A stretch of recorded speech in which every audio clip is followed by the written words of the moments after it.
ఓం శాంతి.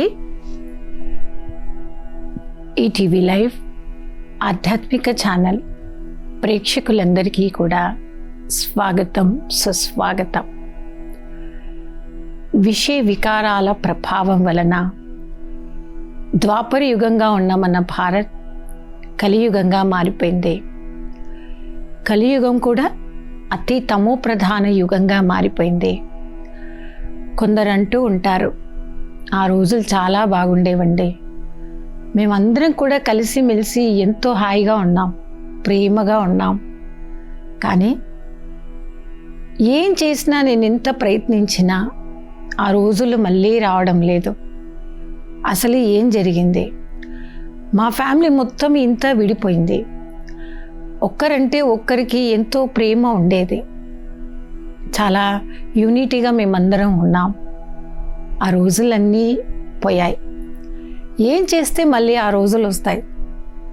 మళ్ళీ మనం కలుస్తామా అసలు అని కొందరు ప్రశ్న. ఏం చేస్తే మన ఫ్యామిలీ మళ్ళీ కలుస్తుంది? ఏం చేస్తే మనం అంతా దగ్గరవుతాం అని కొందరు మాట్లాడుతూ ఉంటారు, ఆలోచిస్తూ ఉంటారు.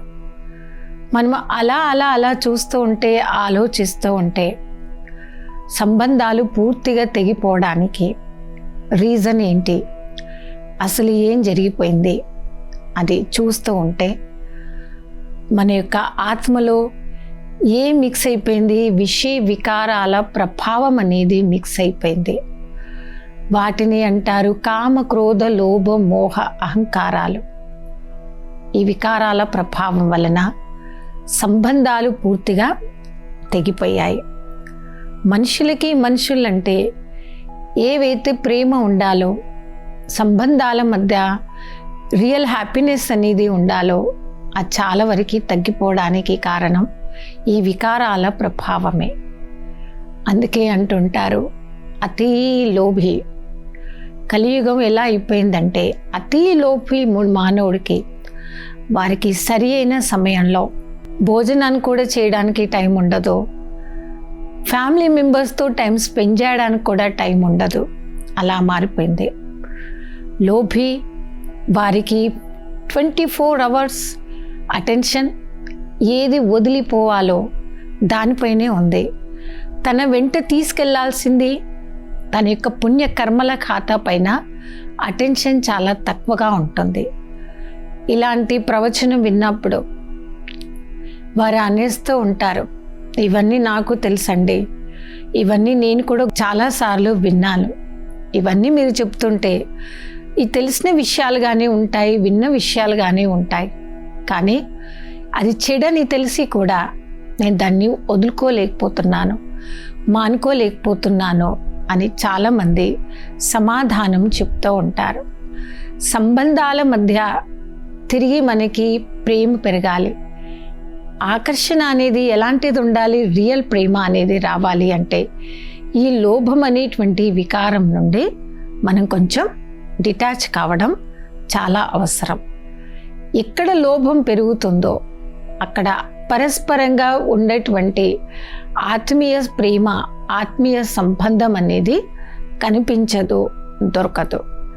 ఆ రియల్ ప్రేమ, రియల్ సంతోషం లేనప్పుడు ఆత్మ అసంతృప్తిగానే ఉంటుంది, అంతేకాని వారు తృప్తిగా ఉండలేకపోతూ ఉంటారు. మరి ఎక్కడైతే అతి లోభం అనేది ఉంటుందో అక్కడ అతి క్రోధం అనేది కూడా వస్తూ ఉంటుంది. క్రోధం ఇప్పుడు చూడండి, కొందరి కోపం బాహ్య రూపంలో కనిపిస్తూ ఉంటుంది, కానీ కొందరి కోపం కనపడదు. లోపల అది మైండ్లోనే పెట్టుకొని ఎప్పుడు టైం దొరుకుతుందా, ఎప్పుడు ఫలానా వ్యక్తితో రివెంజ్ తీసుకోవాలా అని ఆలోచిస్తూ ఉంటారు. అవకాశం కోసం వారు వెతుకుతూ ఉంటారు. అలా అతి క్రోధంలో ఉండేటువంటి వ్యక్తితో కూడా రాను రాను మనమే సంబంధాన్ని తగ్గించుకొని దూరం అవ్వాలని ప్రయత్నం చేస్తూ ఉంటాం. వారితో గుడ్ రిలేషన్షిప్ని మనం మెయింటైన్ చేయలేకపోతూ ఉంటాం, అవునా? అదే విధంగా ఎక్కడైతే లోభం ఉందో, ఎక్కడైతే క్రోధం ఉందో అక్కడ చాలాసార్లు మనకి అహంకారం కూడా వచ్చేస్తూ ఉంటుంది. అహంకారం కోసం మనం చాలా విషయాలను విన్నాము, తెలుసుకున్నాము. అహంకారి తనకు తాను చాలా గొప్ప, హెడ్, పెద్ద అని అనుకుంటూ ఉంటాడు. ఎప్పుడు కూడా తనకు తాను తక్కువగా భావించడు, తప్పుగా అనుకోడు. అందుకే అంటూ ఉంటారు చూడండి, బడా హువా తో క్యా హువా జైసా పేడ్ కజ్జోర్, పంఛీ కో ఛాయా నా మిలే ఫల్లాగే అతి దూర్. అహంకారి వ్యక్తి ఎవరికైనా ఉపయోగపడతాడా? ఎవరికి కూడా ఉపయోగపడడు. ఖర్జూరం చెట్టు చూడ్డానికి చాలా పెద్దగా ఉంటుంది, కానీ దాంతో దొరికే ఫలం చిన్న ఫలం, కొద్ది ఫలమే మనకి దొరుకుతుంటుంది. అహంకారంతో నిండిపోయినటువంటి మనుషులతో కూడా వారితో లాభం ఖర్జూరం పండంత లాభమే ఉంటుంది, కానీ వారికి వారు తక్కువ వారిమి అని అనుకోరు. చాలా గొప్ప హోదాలో ఉన్నాను, గొప్ప ప్లేస్లో ఉన్నాను అనేటువంటి అహంభావం, అహంకార భావంతో ఫుల్ టైం వారు జీవిస్తూ ఉంటారు. ఓకే, మరి అలాంటి అహంకార భావంతో జీవించేటువంటి వ్యక్తులు వారు ఎప్పుడు కూడా వారి జీవిత కాలంలో సంతోషంగా ఉండలేకపోతుంటారు. మరి వారిలో ఉండేటువంటి వికారాల ప్రభావంతో వారు దుఃఖపడుతూ, ఇతరులను దుఃఖపెడుతూ, వారికి లేని శాంతి ఇతరులకు కూడా లేకుండా వారు జీవిస్తూ ఉంటారు.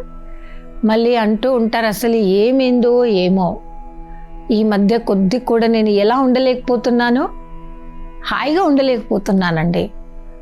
ఏం జరుగుతుందో ఏమో, నేను అందరితో హాయిగా ఉండాలనుకుంటాను, ప్రేమగా గొప్పగానే ఉండాలనుకుంటాను, కానీ ఏమైంది అంటే ఇదేనండి రీజన్. మన మనసు యొక్క ఆలోచనలలో, మన యొక్క దృష్టిలో, మన యొక్క కర్మలలో ఈ వికారాల ప్రభావం అనేది పెరగడమే. మరి అహంకారం దేంతో వస్తుంది? తనకు తాను హెడ్, తనకు తాను పెద్ద, తనకు తాను గ్రేట్ అనేటువంటి తప్పు ఆలోచనలలో మనం జీవించినప్పుడే మనకు తెలియకుండానే మనకి అహంకారం అనేది వచ్చేస్తూ ఉంటుంది. అవునా? మరి అలాంటి అహంకారం ఎందులోనైనా పనికొస్తుందా? దేనికి కూడా పనికిరాదు. ఓ అహంకారి తనకు తాను లోపల రగులుతూ, దుఃఖపడుతూ, అహంకారంతో జీవిస్తూ వారు హ్యాపీగా ఉండలేకుండా ఇతరులను కూడా హ్యాపీగా ఉండనివ్వడు. అప్పుడు చూడండి, దాంతో మనకి ఏమైనా లాభం దొరికిందా? ఏమీ లేదు. రిటర్న్లో మనము నష్టపోతూనే ఉన్నాం. లాభానికి బదులుగా అన్ని నష్టాలే మనం కొని తెచ్చుకున్న వారిమే అవుతాం. మరి ఆ విధమైనటువంటి వికారాల ప్రభావంతో ఇప్పుడు చూడండి, మన జీవిత కాలంలో మనం ఎన్నిటినీ పోగొట్టుకుంటూ ఉన్నాం. లాభం ఏమీ లేదు, కానీ అన్నీ ఏం పెరిగాయి? నష్టాలే పెరిగాయి. సుఖంగా ఉన్నామా? లేదు, అన్నీ నష్టాలే ఉన్నాయి. అన్నీ అసంతృప్తి మాత్రమే మనకు మిగిలిపోయింది. అదేవిధంగా లోభం యొక్క ప్రభావం ఎలా ఉంది, క్రోధం యొక్క ప్రభావం ఎంత బ్యాడ్గా ఉంది, అహంకారం యొక్క ప్రభావం ఎంత బ్యాడ్గా ఉంది అనే విషయాలను మనం తెలుసుకున్నాం. తర్వాత సూక్ష్మంగా మనకు తెలియకుండానే ఇంకొక వికారం, అది దేహం పైన అతి అభిమానం, బాడీ కాన్షియస్ స్టేజ్. నేను నాది అనేటువంటి తప్పు సంకల్పాలు, తప్పు ఆలోచనలలో ఉండేటువంటి వ్యక్తి కూడా వారి ఎప్పుడు కూడా హ్యాపీగా ఉండలేరు. సో నేను అనగానే మనకి ఏం గుర్తు రావాలి? నేనొక పవిత్రమైన దివ్యమైనటువంటి ఆత్మ, నా ఆత్మకి తండ్రి స్వయాన ఈశ్వరుడు, పరమాత్ముడు, నేను వారి యొక్క సంతానమును అనేటువంటి ఈ గొప్ప విషయం మాత్రమే మన మనసు యొక్క ఆలోచనలు గుర్తు రావాలి. ఓకే, తో నాది అనేటువంటి సంకల్పాలు మనకి ఎంత ఎక్కువ సార్లు వస్తాయో, ఒక సెకండ్ కోసం మన మనసుని మనం అడుగుదాము. నిజానికి ఏదైతే నాది అని పట్టుకున్నానో, నాది అని పాకులాడుతున్నానో, నిజంగా అది నాదేనా? నాది కాదు. కానీ అవన్నీ కూడా ఎవరు అనుకుంటున్నాము? నాది అనే నేను అతిగా అనుకుంటున్నాను. దేనిపైనైనా మనకు అటాచ్మెంట్ అయిపోయి అది నాది అనేటువంటి ఫీలింగ్ అతిగా పెరిగిపోయింది అనుకోండి, మనం ఏదో ఒక రోజు ఇష్టం ఉన్నా లేకున్నా, ఇంట్రెస్ట్ ఉన్నా ఇంట్రెస్ట్ లేకపోయినా, మనం కోరుకున్నా కోరుకోకపోయినా సృష్టి నియమం అనుసారంగా ప్రతి ఒక్కరిని కంటికి కనిపిస్తున్నాయి అన్నీ కూడా అందరం వదిలేసి వెళ్ళిపోవాల్సిందే. ఈ వికారాల ప్రభావం వర్తమానంలో ఏ విధంగా అయితే హ్యాపీగా ఉండనివ్వవో, నేను నాది అనేటువంటి ఈ తప్పు సంకల్పాలు కూడా మనను హ్యాపీగా ఉండనివ్వవో, మనను భగవంతునికి సమీపంలో చేరనివ్వవు. మనం భగవంతునికి సమీపంలో ఉండాలి. పరమాత్మ ద్వారా దివ్య శక్తుల్ని మనం పొందాలి, తయారు చేసుకోవాలి అంటే అతిగా నేను నాది అనేటువంటి ఈ సంకల్పాల నుంచి, ఆలోచనలతో కూడా మనం డిటాచ్ కావడం అన్ని రకాలుగా మనకే లాభం. మననే హ్యాపీగా జీవించేలాగా మన లైఫ్ని తయారు చేస్తుంది. మరి ఇప్పుడు చూడండి, ఆధ్యాత్మిక పరమైన జీవితంలో జీవించే వ్యక్తి విషయ వికారాలనేటువంటి ఈ యొక్క వాసన నుండి దూరంగా ఉంటారు. కాబట్టి వారిని పిలవడమే ఒక యోగి ఆత్మ, జ్ఞాని ఆత్మ అని పిలుస్తాం. ఒక జ్ఞాని యోగి అని ఎవరినంటారు అంటే, ఏ ఆత్మకైతే ఈ చెడు విషయ వికారాలనేటువంటి కోరికల నుండి, ఆలోచనల నుండి దూరంగా జీవించేటువంటి లైఫ్ స్టైల్ నేర్చుకున్నారో, వారికి జీవించడం వచ్చిందో, వారిని యొక్క యోగి ఆత్మ, పవిత్ర ఆత్మ అని పిలువబడుతుంది. వారు మాత్రమే పరమాత్మకి సమీపంలో ఉంటారు.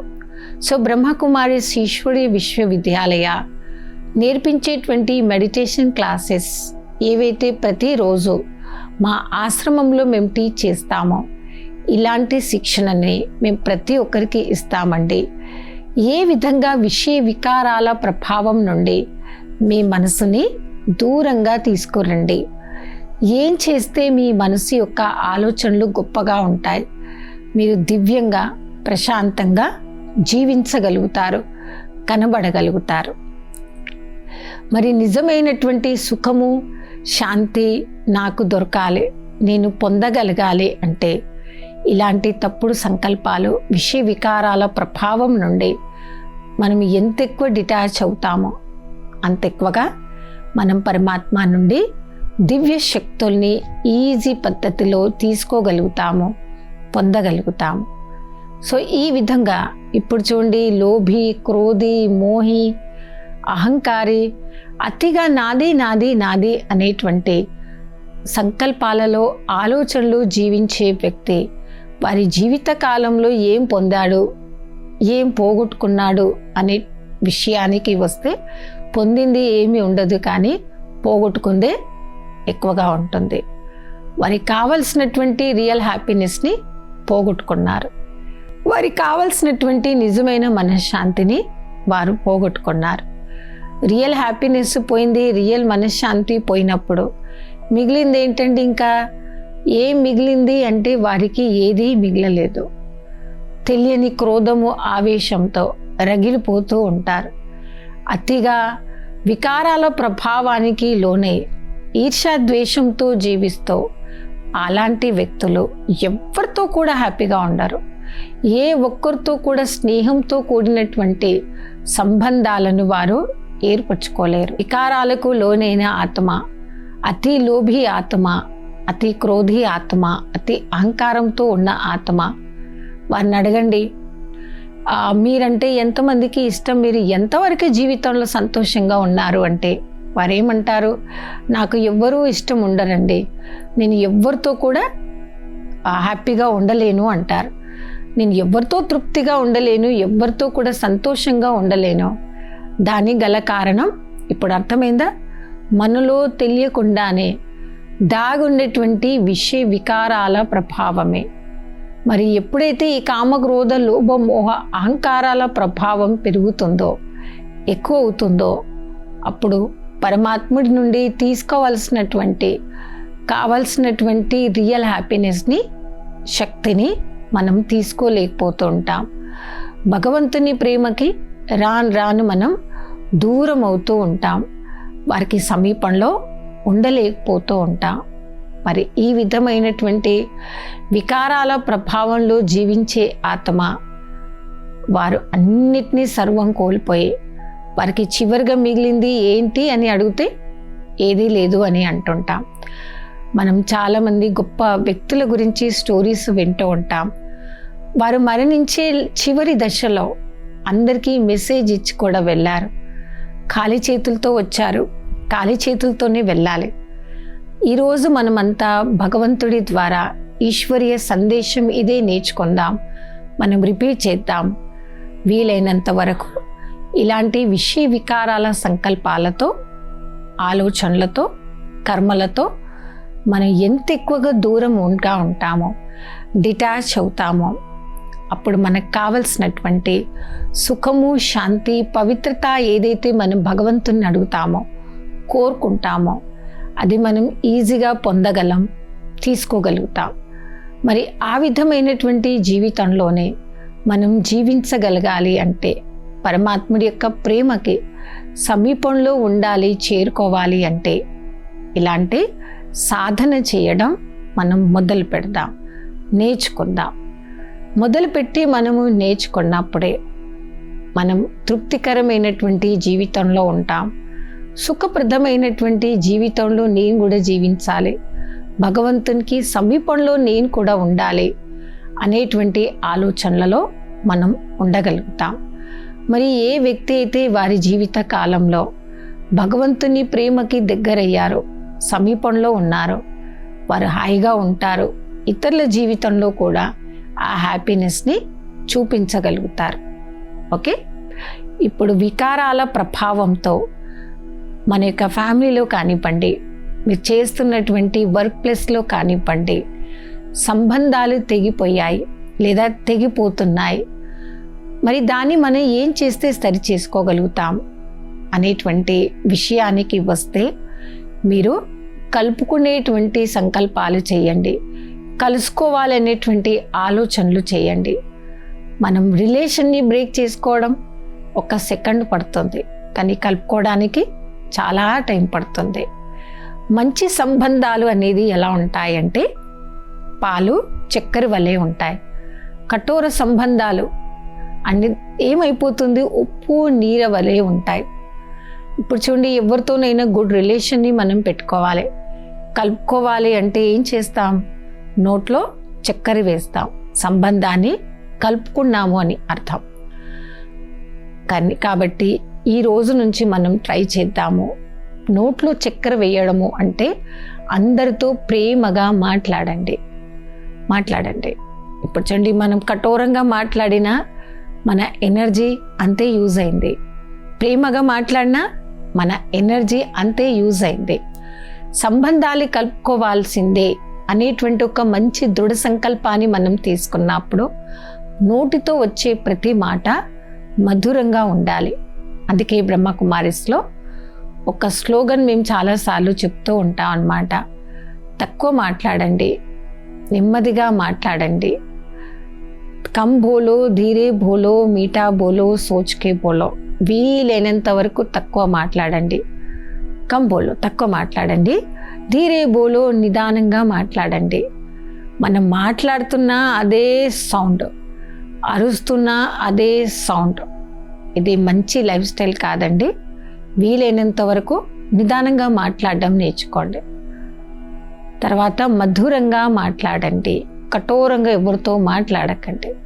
సోచ్కే బోలో, ఆలోచించి మాట్లాడండి.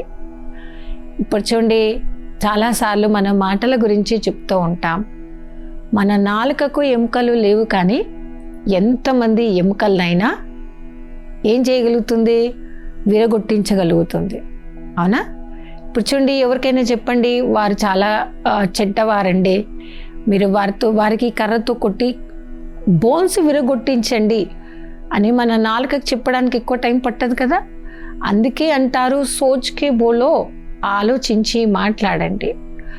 తక్కువ మాట్లాడుతూ, నిదానంగా మాట్లాడుతూ మధురంగా మాట్లాడుతూ ఆలోచిస్తూ మాట్లాడుతూ ఉన్నప్పుడే ప్రేమపూర్వకమైనటువంటి సంబంధాలను మనము ఏర్పరచుకోగలుగుతాం, కలుపుకోగలుగుతాం.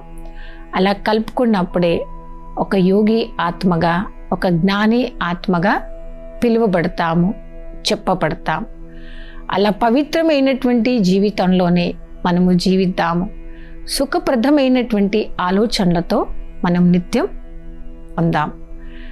కాబట్టి వికారాల ప్రభావం ఎంత బ్యాడ్ రిజల్ట్ని తీసుకొస్తుంది అనేటువంటి అంశం గురించి ఈరోజు ఎపిసోడ్లో ఎన్నో విషయాన్ని తెలుసుకున్నాం.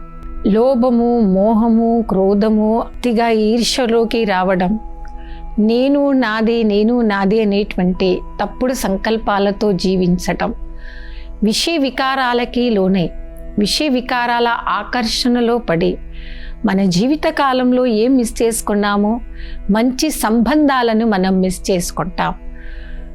ఈర్ష్య ద్వేషంతో మన యొక్క గుడ్ రిలేషన్స్ కూడా మనం దూరం చేసుకున్నాం. కాబట్టి సంబంధాలని మనం కలుపుకుందాం. ప్రతి ఒక్కరితో సోదర భావంతోనే మనం జీవిద్దాం. సంబంధాల మధ్య ప్రేమను, రియల్ హ్యాపీనెస్ని మనం తీసుకురావాలంటే ఆధ్యాత్మిక పరమైనటువంటి టిప్స్ ఈరోజు ఎపిసోడ్లో ఎన్నో విషయాలను మనం చర్చించుకున్నాం. కొన్ని రాబోయే ఎపిసోడ్లో ఇలాంటి మంచి గొప్ప అంశం గురించి చర్చించుకుందాం, కలుద్దాము. అప్పటి వరకే అంశాంతే. ఈ